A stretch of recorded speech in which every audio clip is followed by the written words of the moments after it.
औपचारिक घोषणा हो जाएगी कि बीजेपी से हमने अपना दामन छुड़ा लिया है, बीजेपी के साथ रिश्ता तोड़ दिया? कल हो जाएगी इसकी घोषणा? मुझे लगता है कि ये सवाल ही बेमानी है संदीप जी।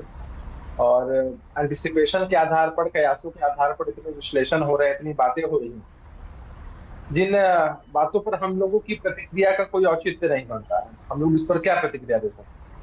लोग अलग अलग संभावनाओं को देखते हुए अपनी नहीं प्रतिक्रिया आप प्रतिक्रिया पहले देते रहे हैं, ऐसा नहीं है। देखिए, आपने मेरे ही कार्यक्रम पर और तमाम जेडीयू के नेताओं ने और बीजेपी ने भी ये ताक ठोकी थी कि हमारा गठबंधन अटूट है, हम गठबंधन धर्म निभा रहे हैं, 2024 में भी निभाएंगे, 2025 में भी।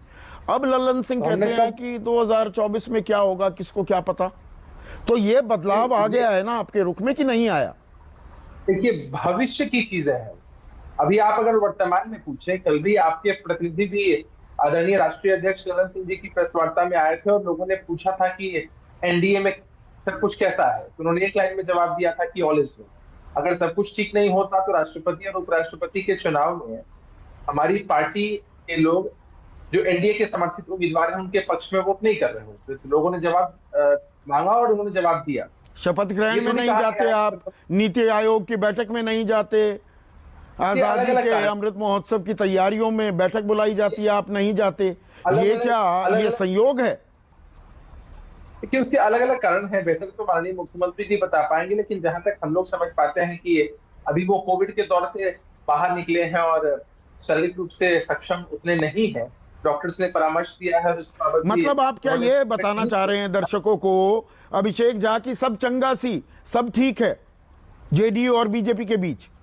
देखिए, हमारा कहना यह है कि इन चीजों को डिस्कशन में डालने की आवश्यकता ही नहीं थी। कल प्रेस वार्ता के समय लोगों ने पूछा, हमारे राष्ट्रीय अध्यक्ष ने चीजें स्पष्ट कर, और भविष्य के घर में जो सवाल छिपे हैं उनका जवाब लोग अभी ही मांग रहे हैं।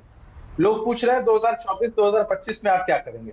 अरे भाई, जब 2024-2025 का समय आएगा तब पार्टी निर्णय लेगी गठबंधन का स्वरूप क्या कैसे होगा। पार्टी ने ये तो नहीं कहा कि गठबंधन, पर पहले तो आप ये कहते आए कि हमारा तो अटूट गठबंधन है, 2024-25 में हम बीजेपी के साथ रहेंगे।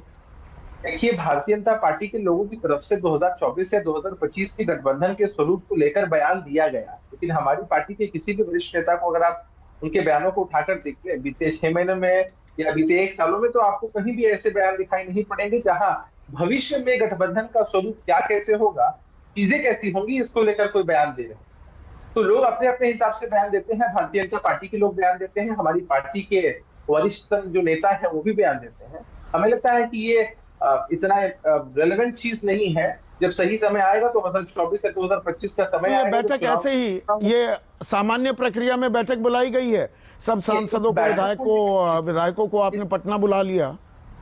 देखिए, इस बैठक को लेकर के हमारी पार्टी के वरिष्ठ नेता बिहार सरकार के शिक्षा मंत्री विजय चौधरी जी ने भी स्पष्ट किया कि कुछ एजेंडे हैं जिनको लेकर के बैठक बुलाई गई है प्रमुख, लेकिन जो एजेंडा मीडिया में चल रहा है उन एजेंडों के बारे में उन्होंने कहा कि ऐसी बातें नहीं।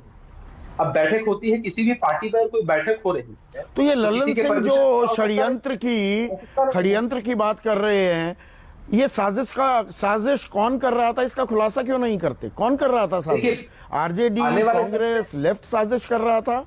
कौन कर रहा था? क्या हमारे माननीय राष्ट्रीय अध्यक्ष ने कहा है कि आने वाले समय में इन चीजों का भी वो खुलासा करेंगे, लेकिन जिन लोगों ने भी षड्यंत्र किया है, जिस तरह से जिस समय पर षड्यंत्र किया है, बिहार की जनता इस बात को बखूबी समझती है।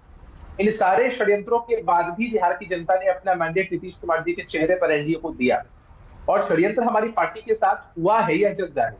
किस तरह से चिराग मॉडल की स्थापना होती है, चिराग मॉडल के माध्यम से जेडीयू के उम्मीदवारों के खिलाफ वो अपने उम्मीदवार देते हैं, कंफ्यूजन फैलाने की कोशिश करते हैं और बहुत हद तक कामयाब भी होते हैं। बहुत सारे हमारे उम्मीदवार का मार्जिन ऑफ वोट से हार भी जाते हैं।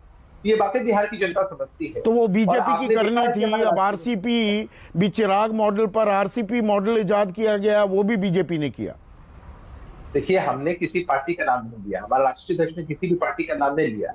पार्टी का नाम एंटिसिपेशन के आधार पर लोग ले रहे हैं, लेकिन उन्होंने साफ तौर पर अच्छा, चिराग मॉडल किसने बनाया था? चिराग मॉडल कैसे बना? देखिए, ये सभी लोग जानते हैं और अभी हम लोगों ने